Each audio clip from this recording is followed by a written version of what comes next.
بسم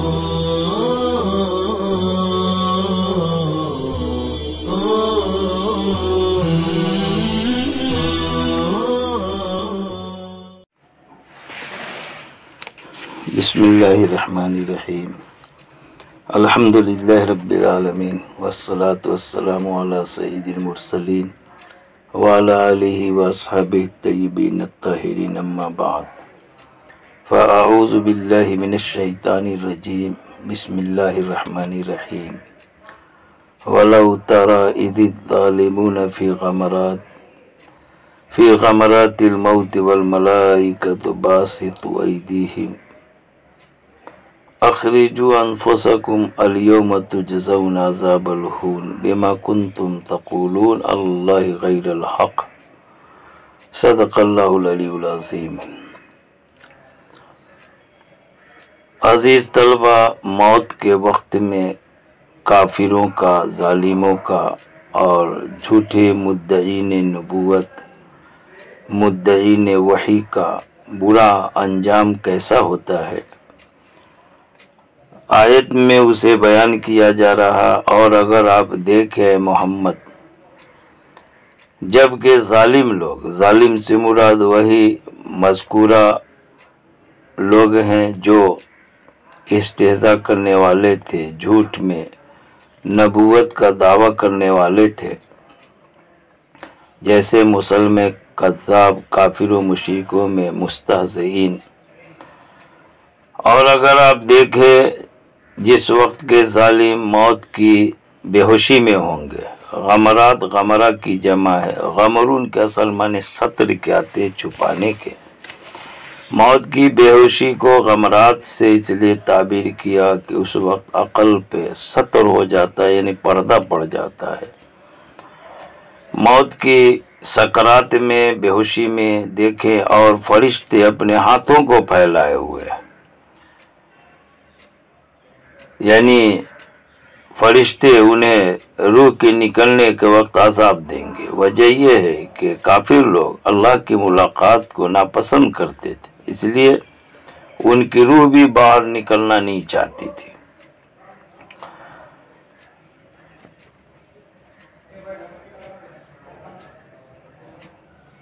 مومن کو بھی موت ناگوار لگتی ہے، لیکن مومن چونکہ جب حیات کو ایسا پسند کیا کہ موت اس کے لیے ناگوار ہو گئی، تو موت کے وقت کے حاضر ہونے سے پہلے ایسے تو رہتا ہے، لیکن جب آخر میں اللہ کی نعمتوں کا مشاہدہ ہونے لگتا ہے تو اس کے لیے دنیا حقیر لگنے لگتی ہے، اور پھر موت کی محبت ہو جاتی ہے، اللہ کی ملاقات کو پسند کرنے لگتا ہے۔ اس کے بعد کافر ہے تو اس کی روح کے نکلنے کے وقت وہ عذاب کا مشاہدہ کرنے لگتا ہے، تو موت کی ناپسندیدگی اور بڑھ جاتی ہے۔ اسی لیے حدیث میں ہے، من احب لقاء اللہ احب اللہ لقاءہ، جو اللہ سے ملنے کو پسند کرے تو اللہ بھی اس کی ملنے کو پسند کرتا ہے، اور جو اللہ کی لقاء ملاقات کو ناپسند کرے، اللہ اس کی لقاء، اس کی ملاقات کو ناپسند کرتا ہے۔ فرماتے ہیں فرشتے اپنے ہاتھوں کو پھیلائے ہوئے ان کی طرف ضرب مارنے اور تعذیب عذاب دینے کے لیے، یقولون لهم تعنیفا، یہ فرشتے ان سے کہیں گے تعنیف کے تحت، تعنیف عنف سے یعنی بالکل شدت سے، جھڑک کر کے، چونکہ انسان اپنی روح نکالنے پر قادر نہیں ہے، لہذا شدت کے ساتھ وہ کہیں گے اخرجوا انفسکم، نکالو اپنی روح، اپنی جان، یعنی بطور تحکم کے کہیں گے کہ اپنے روح کو، اپنے آپ کو اس عذاب سے بچا لو جو تمہارے لیے آنے والا ہے، یا یہ کہ جھڑک کر کے شدت کے ساتھ اپنی روح، اپنی جان نکالو ہماری طرف تاکہ ہم اسے قبض کر لیں۔ الیوم تجزون عذاب الہون، آج تم کو اہانت والے عذاب کا بدلہ دیا جائے گا۔ ہون حوان کے معنی مصدر ہے صفت کے معنی میں. آج کے دن تم کو بدلہ دیا جائے گا احانت والے عذاب کا. مراد اس سے قیامت کا دن ہے یا روح کے نکلنے کا دن ہے. ذلت و خاری کا عذاب، یہ عذاب گناہوں سے پاک کرنے کے لیے نہیں ہوگا، یہ گناہوں سے پاک کرنے کے لیے عذاب گناہگار مومنوں کے لیے ہوگا، کافروں کے لیے تو انتہائی ذلت کا عذاب. بما کنتم تقولون، اس سبب سے جو تم اللہ پر ناحق بولتے تھے. بما کنتم با سببیہ ہے، ما مصدریہ ہے، یعنی تمہارے ناحق بولنے کے سبب سے. بدعوی النبوہ یعنی نبوت کا دعویٰ اور وحی کا دعویٰ کذباً جھوٹ کے طور پر. وَكُنْتُمْ عَنْ آیَاتِي تَسْتَكْبِرُونَ، اور تم اللہ کی آیات سے روگردانی کرتے تھے، استکبار تکبر کرتے تھے ان آیات پر ایمان لانے سے.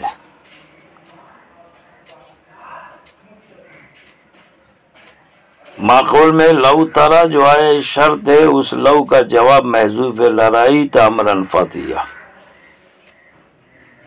تو آپ دیکھیں گے ایک بڑی بات دیکھیں گے، ایک عظیم بات دیکھیں گے.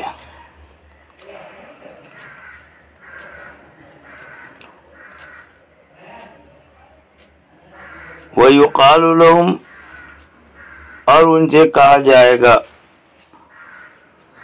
ایسا بعثوا، جب وہ مبعوث ہوں گے مرنے کے بعد قیامت میں جب زندہ کر کے اٹھائے جائیں گے تو ان سے کہا جائے گا، کہنے والا یا تو اللہ ہوگا یا یہ کہ اللہ کی طرف سے فرشتے کہیں گے، فرشتے بولیں گے.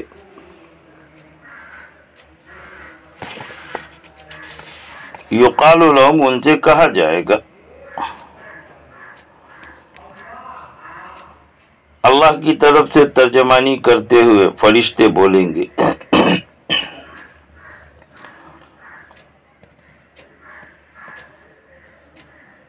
لقد جئتمونا فرادا، کہ تم آئے ہمارے پاس تنہا تنہا. فرادا یہ فرد یا فرید کی جمع ہے.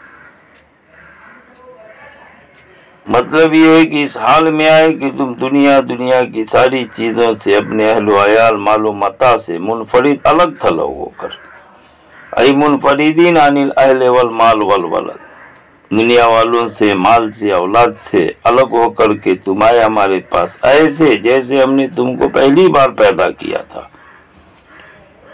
یعنی حفاتن عراتن غرلا. حفات حافن کی جمع، عورات عاری کی جمع، غرلن یہ اغرل کی جمع ہے، جیسے احمر کی جمع حمر. غرل جس کی جمع، اغرل کی جمع غرل، اس کے معنی غیر مختون، یعنی جب پیدا ہوئے تھے بغیر ختنہ کیے ہوئے ویسی آؤ گے، ننگے بدن، ننگے پاؤں، غلہ دراحلے کے غیر مختون ہوگے. وَتَرَكْتُمْ، اور تم نے چھوڑا وہ جو ہم نے تم کو عطا کیا تھا. تخویل کے معنی آتے ہیں بطور فضل و احسان کی نعمت دینا. جو فضل و احسان کر کے ہم نے مال و اسباب تم کو عطا کیے تھے اسے تم نے چھوڑا. وَضَاءَ ظُهُورِكُمْ، اپنی پشت کے پیچھے، یعنی دنیا میں چھوڑ کے آئے. بغیر اختیارکم، اختیار کے بغیر، چاہتے نہیں تھے لیکن پھر بھی ایسا کرایا گیا.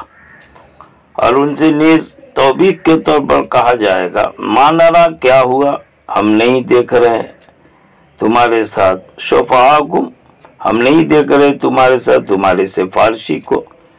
سفارشی سے مراد ان کے اصنام بت ہے جن کے بارے میں وہ اللہ کے یہاں سفارش کرنے کا گمان رکھتے تھے.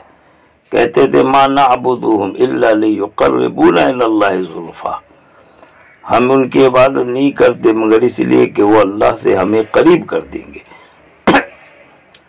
کہاں نہیں دیکھ رہے ہم تمہارے ساتھ تمہارے شفعاء، شفیع کی جمع ہے، سفارش کرنے والے بتوں کو، الذی، جن کے بارے میں تم گمان کرتے تھے، انہم فیکم، کہ وہ تم میں شرکا ہیں اللہ کے. یہاں مضاف محذوف ای فی استحقاق عبادتکم، تمہاری عبادت کے مستحق ہونے میں، وہ تمہارے ساتھ اللہ کے شریک ہے عبادت میں۔ لقد تقطع بینکم دونوں قرات ہے، یقیناً منقطع ہو گئے تمہارے تعلقات۔ بینکم پڑھیں گے تو وصل کے معنی میں یعنی تعلقات، تمہارے تعلقات سب ختم ہو گئے۔ تشتت جمعکم، تمہاری جماعت تتر بتر ہو گئی، منتشر ہو گئے۔ اور ایک قرات میں نصب کے ساتھ بینکم ظرف کی بنا پر آئی وصلکم بینکم، تمہارے تعلقات تمہارے درمیان کے، یہ سب منقطع ہو گئے، آج ختم ہو گئے۔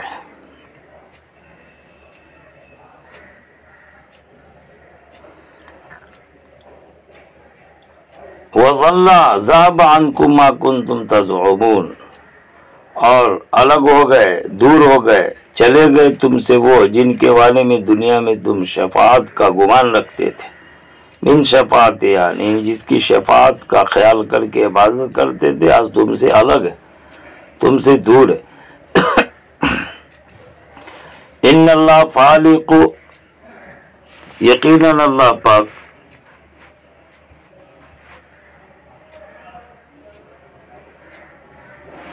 فالق الحب والنوى،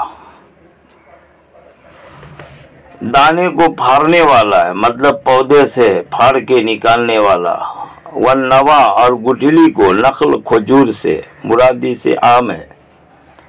ماقبل میں اللہ کی توحید کا ذکر کیا تو اب توحید پر دلالت کرنے والی اللہ کی قدرت کو بیان فرماتے ہیں۔ حب سے مراد وہ جس میں گٹھلی نہیں ہوتی، دانا، اور نوا حب کی ضد ہے، پھاڑنے والا یعنی نکالنے والا پودے سے، اور نوا نوات کی جمع ہے، گٹھلی، نخل کھجور سے۔ یہاں نخل کھجور سے مراد کھجور ہی نہیں، عام ہر وہ چیز جس میں کہ گٹھلی ہوتی ہو۔ مزید اللہ کی وحدانیت کی دلیل دے رہے ہیں، وہ جو نکالتا ہے زندہ کو مردہ سے، زندہ سے مراد انسان، پرندہ، اور مردہ سے مراد نطفہ، بیضہ۔ یہ حیات اور موت حصی معنی میں، زندہ انسان کو نطفہ سے اور پرندوں کو بیضہ انڈا سے نکالتا ہے، یا یہ کہ یہ زندہ مانوی معنی میں، مردہ مانوی معنی میں، حیات موت سے مجازی معنی مراد ہے، حی سے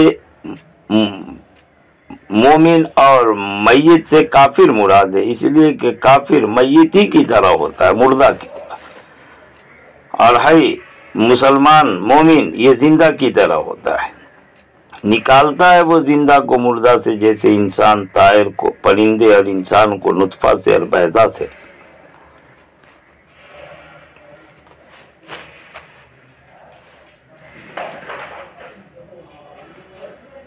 لف و نشر مرتب کے طور پر فرمایا، حی سے انسان، طائر اور میت سے نطفہ اور بیضہ مراد ہے۔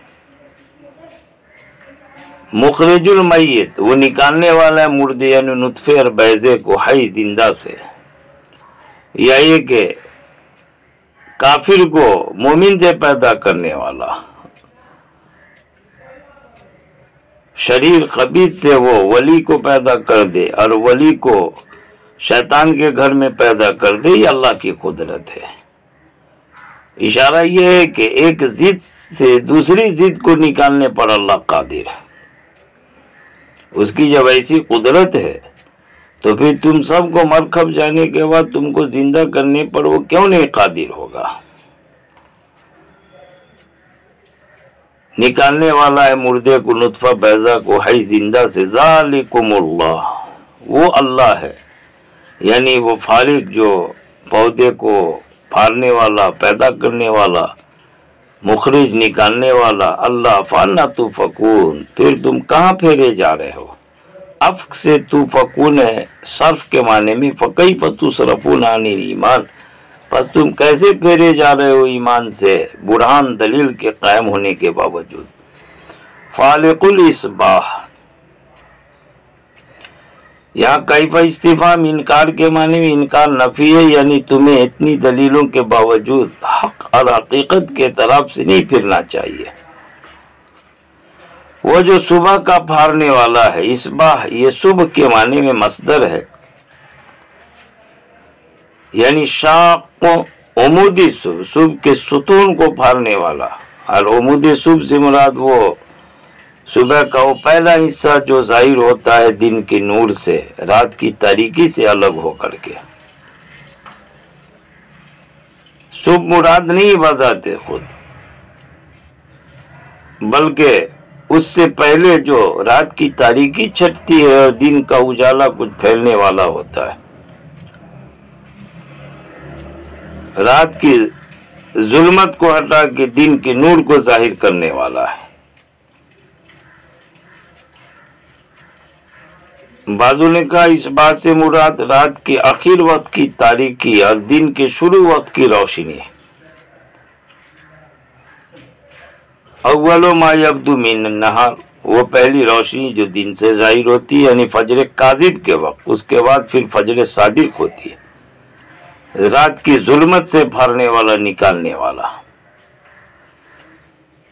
وجاعل اللیل سکنا، اور رات کو بنانے والا سکن، سکون کا وقت، جس وقت میں سکون اور راحت ہوتی ہے، تسکن فی الخلق، جس میں سکون پاتی مخلوق تاب تھکن وغیرہ سے۔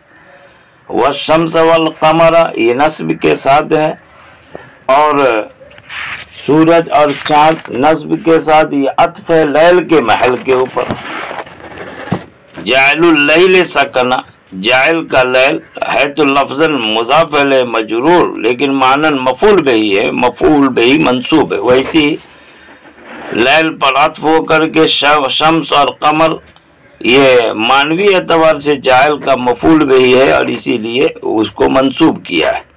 وہ بنانے والا ہے سورج کو اور چاند کو، نصب کے ساتھ یہ عطف ہے لیل کے محل پر، محل اللیل مفعول ہے اس لیے منصوب ہوا، ورنہ لفظاً تو مضاف الیہ ہو کر کے مجرور ہے۔